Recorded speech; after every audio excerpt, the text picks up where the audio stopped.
Hello students, today we are going to learn about a new topic which is tenses. This is an important topic in the grammars of English language. English ഭാഷയിൽ ഗ്രാമറിന് വളരെ പ്രാധാന്യം വരുന്നത് അത് നമ്മൾ സ്കൂളുകളിലും കോളേജുകളിലും പഠിക്കുമ്പോഴാണ്. കാരണം ഇംഗ്ലീഷ് ഒരു സബ്ജക്റ്റ് ആയിട്ടുണ്ടാകുമ്പോൾ അതിൽ നമുക്ക് ഒരുപാട് ടെൻസസ് ഇമ്പോർട്ടൻ്റ് ആയതുകൊണ്ട് തന്നെ അത് പഠിക്കൽ അത്യാവശ്യമാണ്. സോ മറ്റുള്ള ടോപ്പിക്സിന് വിഭിന്നമായിട്ട് മറ്റുള്ളതൊക്കെ ബേസിക് ആയിട്ടുള്ള കാര്യങ്ങളായിരുന്നു കഴിഞ്ഞ ടോപ്പിക്സുകളൊക്കെ. ആ ടോപ്പിക്സിലൊക്കെ അപേക്ഷിച്ച് ഏറ്റവും ഇമ്പോർട്ടൻ്റ് ആയി കൊടുക്കേണ്ട ഒരു ടോപ്പിക്കാണ് ടെൻസസ്. പല കുട്ടികൾക്കും എപ്പോഴും സംശയമാണ്. എത്ര ക്ലാസ്സുകൾ കഴിഞ്ഞാലും 10ാം ക്ലാസ് എത്തിയിട്ടും അവർക്ക് എന്താണ് ടെൻസസ്, എങ്ങനെയാണ്, എവിടെയാണ് അതിൻ്റെ യൂസേജ് വരുന്നത്, പ്രസന്റ് ടെൻസ് ആണെങ്കിലും പാസ്റ്റ് ടെൻസ് ആണെങ്കിലും ഫ്യൂച്ചർ ടെൻസ് ആണെങ്കിലും അതൊക്കെ എന്താണ് അതൊന്നും അറിയാത്ത കുറേ കുട്ടികളുണ്ട്. ഉപയോഗിക്കുന്നത് എങ്ങനെയാണ്, എങ്ങനെ എഴുതുമ്പോൾ വില്ലാണോ ഈസാണോ ആമാണോ, എവിടെയാണ് പാസ്റ്റ് ടെൻസ്, എങ്ങനെയാണ് ഉപയോഗിക്കുന്നത്, അതിൻ്റെ യൂസേജ് വളരെ കൺഫ്യൂഷൻ അടിക്കുന്ന ഡൗട്ടുള്ള കുറേ വിദ്യാർത്ഥികളുണ്ട്. സോ അവർക്ക് വേണ്ടി ഈ ക്ലാസ് വളരെ ഉപകാരപ്രദമെന്ന് വിശ്വസിക്കുന്നു. So let's move to the topic tenses. Tenses എന്ന് പറഞ്ഞാൽ മലയാളത്തിൽ പറഞ്ഞാൽ കാലങ്ങൾ. മലയാളത്തിൽ കാലങ്ങളുണ്ടല്ലോ.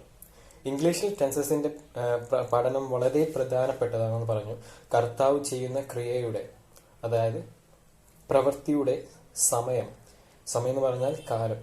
കർത്താവ് ചെയ്യുന്ന ക്രിയയുടെ അല്ലെങ്കിൽ പ്രവൃത്തിയുടെ സമയമാണ് ടെൻസ് കൊണ്ട് ഉദ്ദേശിക്കുന്നത്.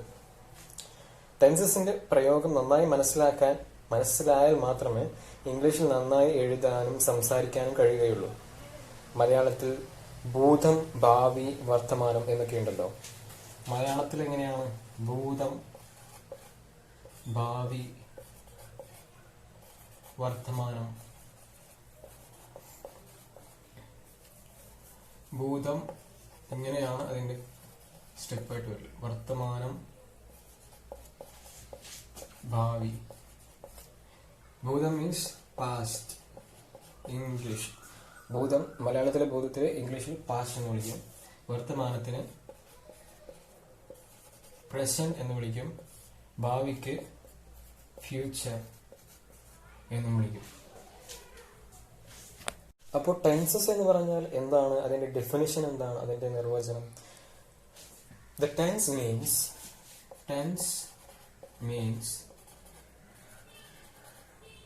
the time of action.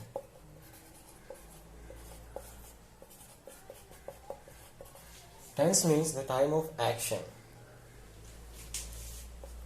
A verb which shows the timely action. ഒരു വെബ് എന്ന് പറഞ്ഞാൽ ടെൻസ് എന്ന് പറഞ്ഞാൽ ടെൻസ് കൊണ്ട് അർത്ഥമാക്കുന്നത് ടൈം ഓഫ് ആക്ഷൻ, പ്രവൃത്തിയുടെ സമയത്തെയാണ്. A verb which shows the timely action, ഒരു ക്രിയ, ഒരു സമയത്ത് നടക്കുന്ന പ്രവർത്തനത്തെ കാണിക്കുന്ന ഒരു ക്രിയയാണ് ടെൻസസ് എന്ന് പറയുന്നത്. So students, I have already written some 4 sentences here. Look at these sentences and understand their differences in meaning. ഈ സെന്റൻസുകൾ നിങ്ങൾ ശ്രദ്ധിക്കുക. എന്നിട്ട് അതിന്റെ ഈ ഓരോ സെന്റൻസിലും തമ്മിലുള്ള വ്യത്യാസം, അതിന്റെ അർത്ഥത്തിലുള്ള വ്യത്യാസം എന്താണെന്ന് നോക്കുക. The first one, I study English. ഞാൻ ഇംഗ്ലീഷ് പഠിക്കുന്നു. ഇതിന്റെ മീനിങ് എങ്ങനെ വരിക? ഞാൻ ഇംഗ്ലീഷ് പഠിക്കുന്നു.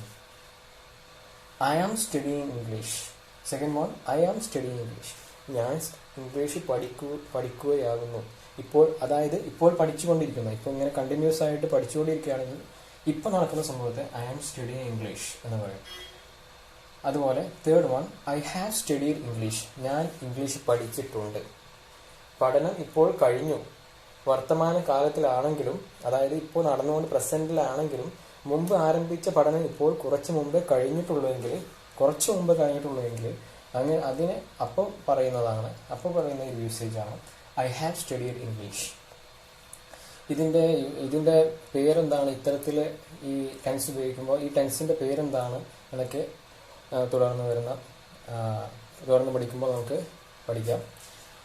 Fourth one, I have been studying English. ഞാൻ ഇംഗ്ലീഷ് പഠിച്ചുകൊണ്ടിരിക്കുകയാകുന്നു. അതായത് ഞാൻ ഇംഗ്ലീഷ് പഠിച്ചുകൊണ്ടിരിക്കുകയാകുന്നു എന്ന് പറഞ്ഞാൽ എന്താ, ഐ എം സ്റ്റഡി ഇംഗ്ലീഷ് എന്ന് പറഞ്ഞു. ഞാൻ ഞാൻ ഇംഗ്ലീഷ് പഠിക്കുകയാണ്. ഇപ്പോൾ പഠിച്ചുകൊണ്ടിരിക്കുന്നതിനാണ് ഐ എം സ്റ്റഡി ഇംഗ്ലീഷ് എന്ന് പറയാം. Fourth one, I have been study English. ഞാൻ ഇംഗ്ലീഷ് പഠിച്ചുകൊണ്ടിരിക്കുകയാകുന്നു.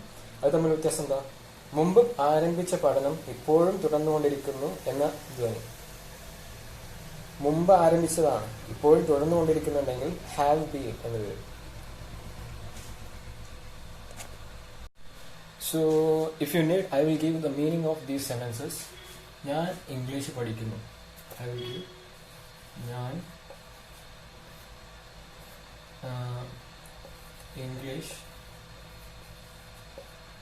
പഠിക്കുന്നു. Like that, I am studying English. ഞാൻ ഇംഗ്ലീഷ് പഠിച്ചുകൊണ്ടിരിക്കുകയാണ്.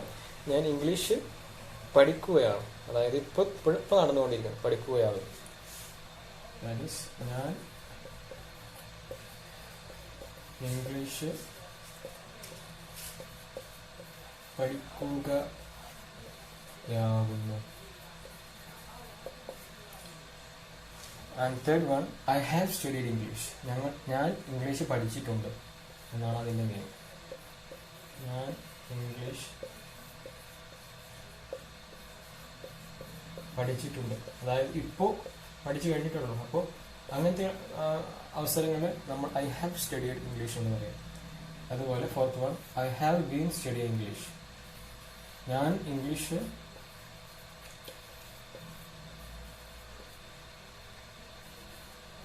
ഇംഗ്ലീഷ് പഠിച്ചുകൊണ്ടിരിക്കുകയായിരുന്നു. ഐ ഹാവ് ബീൻ അല്ല, ഞാൻ ഇംഗ്ലീഷ് പഠിച്ചുകൊണ്ടിരിക്കുകയാകുന്നു. അതായത് മുമ്പ് തുടങ്ങിയത് ഇപ്പോഴും നടന്നുകൊണ്ടിരിക്കുകയാണ്. പഠിച്ചു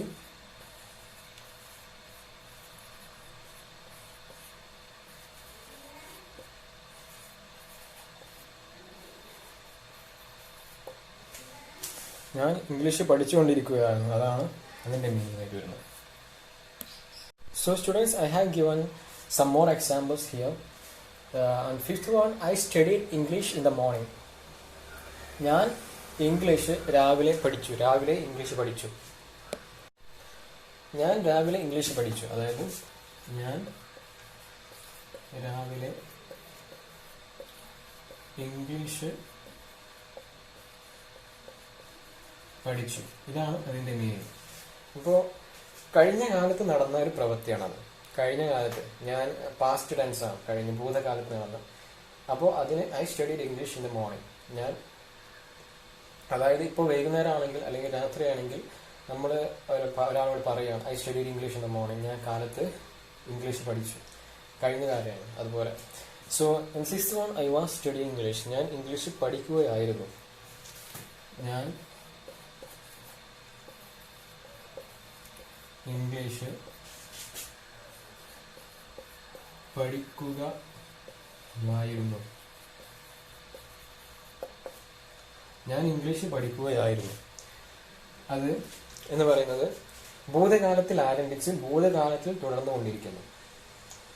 അതായത് കഴിഞ്ഞ കാലത്ത്, പാസ്റ്റിൽ. ഇപ്പോൾ രാവിലെയാണ് ഐ വാസ് സ്റ്റഡി ഇംഗ്ലീഷ്. ഞാൻ ഇംഗ്ലീഷ് പഠിക്കുകയായിരുന്നു. ഭൂതകാലത്ത് ആരംഭിച്ച് ഭൂതകാലത്തിന് ഇങ്ങനെ തുടർന്നുകൊണ്ടിരിക്കുന്ന ഒരു കാര്യത്തെയാണ്, ഭൂതകാലത്തിൽ തന്നെ തുടർന്നുകൊണ്ടിരിക്കുന്ന കാര്യത്തെയാണ്. അപ്പോൾ ആ ടൈമിൽ യൂസ് ചെയ്യുന്നതാണ്. അപ്പോൾ അത്തരത്തിലുള്ള കാര്യങ്ങൾ പറയാനാണ് ഐ വാസ് സ്റ്റഡി ഇംഗ്ലീഷ് എന്ന് പറയും. അതുപോലെ seventh one, I had studied English എന്ന് പറഞ്ഞാൽ ഞാൻ ഇംഗ്ലീഷ് പഠിച്ചിട്ടുണ്ടായിരുന്നു.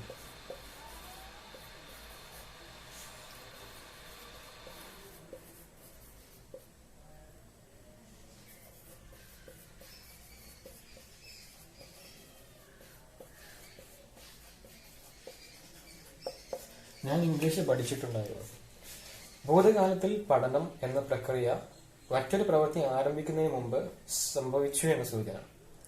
അതായത് ഭൂതകാലത്ത് നടന്നതാണ് പഠനം, പഠിച്ചത്. എന്ന പ്രവൃത്തി, പഠിക്കുന്ന ഒരു പ്രവൃത്തി മറ്റൊരു പ്രവൃത്തി ആരംഭിക്കുന്നതിന് മുമ്പ് സംഭവിച്ച ഒരു സന്ദർഭത്തിൽ പറയുന്നു. അങ്ങനത്തെ ഒരു സന്ദർഭത്തെ നമ്മൾ കുറിച്ച് പറയാനാണ് ഐ ഹാഡ് സ്റ്റഡീഡ് ഇംഗ്ലീഷ് എന്ന് പറയും. ഞാൻ ഇംഗ്ലീഷ് പഠിച്ചിട്ടുണ്ടായിരുന്നു. Okay, I hope you understand. അതുപോലെ I had studied English before I reached Dubai. ഞാൻ ദുബായിലേക്ക് വരുന്നതിന് മുന്നേ ഇംഗ്ലീഷ് പഠിച്ചിട്ടുണ്ടായിരുന്നു. അങ്ങനത്തെ സന്ദർഭങ്ങളൊക്കെ പറയാൻ ഉപയോഗിക്കുന്നതാണ് ഹാഡ് സ്റ്റഡീഡ് എന്ന് പറയുന്നത്. And 8th one, I had been studying English for 5 years.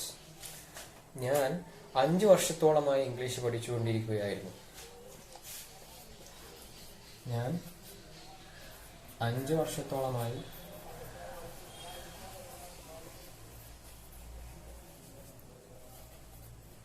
English പഠിച്ചുകൊണ്ടിരിക്കുകയായിരുന്നു.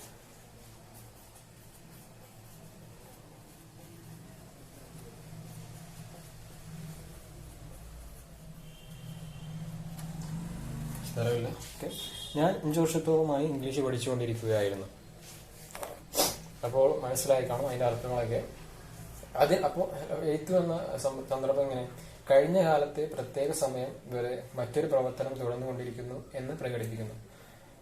കഴിഞ്ഞ കാലത്തെ ഒരു പ്രത്യേക സമയം വരെ മറ്റൊരു പ്രവർത്തനം തുടർന്നുകൊണ്ടിരിക്കുന്നു എന്ന് അങ്ങനെ പ്രകടിപ്പിക്കുന്നതിനാണ് ഐ ഹാഡ് ബീൻ സ്റ്റഡിയിങ്, ഞാൻ പഠിച്ചുകൊണ്ടിരിക്കുകയായിരുന്നു എന്ന് പറയുന്നത്. So like that, I have given here, I will study English. ഞാൻ ഇംഗ്ലീഷ് പഠിക്കും. ഫ്യൂച്ചറിൽ സംഭവിക്കുന്നതാണ്. I will study English. And 10th one, I will be studied English. ഞാൻ ഇംഗ്ലീഷ് പഠിക്കുകയായിരിക്കും എന്നുള്ളതിന് അത് വ്യക്തമാണ്. ഫസ്റ്റ് I will give, ഞാൻ ഇംഗ്ലീഷ് പഠിക്കും. ഫ്യൂച്ചറിൽ സംഭവിക്കാൻ പോകുന്ന കാര്യത്തിനെ കുറിച്ച് പറയുന്നു. അതുപോലെ 10th one, I will be studying English. ഊഹിക്കുക, ഞാൻ ഇംഗ്ലീഷ് പഠിക്കുകയായിരിക്കും.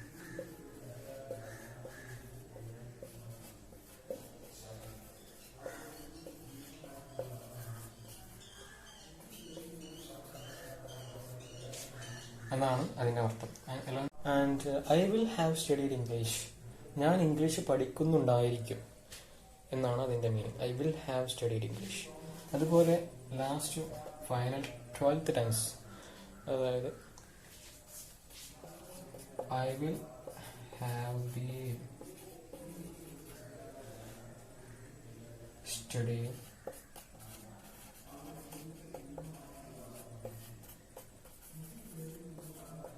ഇംഗ്ലീഷ്.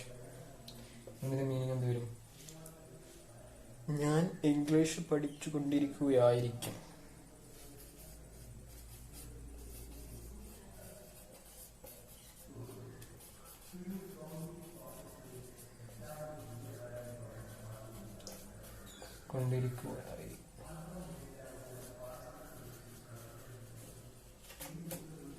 ഞാൻ ഇംഗ്ലീഷ് പഠിച്ചുകൊണ്ടിരിക്കുകയായിരിക്കും. I will have been studying English. ഭാവിയിൽ നടക്കാൻ അപ്പോൾ ഇങ്ങനെ ഒരു കുറേ ലോങ് ടൈം ഉണ്ടെങ്കിൽ, ഭാവിയിൽ കുറേ ലോങ് ടൈം ഉണ്ടെങ്കിൽ I will have been studying English. ഞാൻ ഇംഗ്ലീഷ് പഠിച്ചുകൊണ്ടിരിക്കുകയായിരിക്കും. അങ്ങനെയൊക്കെ പറയുന്നത് കുറേ ലോങ് ടൈം ആയിട്ടുള്ള.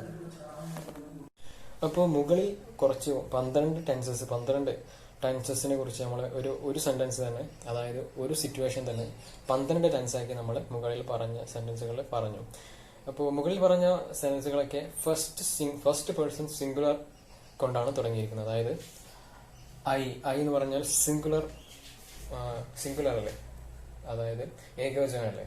അതുകൊണ്ട് ഫസ്റ്റ് പേഴ്സൺ സിംഗുലർ കൊണ്ടാണ് തുടങ്ങിയിരിക്കുന്നത്. ഇനി വരുന്നതെല്ലാം ഫസ്റ്റ് പേഴ്സൺ പ്ലൂറലിലാണെങ്കിൽ എങ്ങനെ ആയിരിക്കും എന്ന് നോക്കാം. ഒരു സിറ്റുവേഷൻ തരും. സോ നെക്സ്റ്റ് ക്ലാസ് പ്ലൂറലിനെ കുറിച്ച്, ഫസ്റ്റ് പേഴ്സൺ പ്ലൂറൽ ആയിട്ടുള്ള കുറച്ച് 12 ഒരു സിറ്റുവേഷൻ കുറിച്ച് തന്നിട്ട് അതിന്റെ 12 ടെൻസസ് എങ്ങനെയായിരിക്കുമെന്ന് നെക്സ്റ്റ് ക്ലാസ്സിൽ പറയാം. അതുവരേക്കും keep watching. Thank you for listening. Thank you.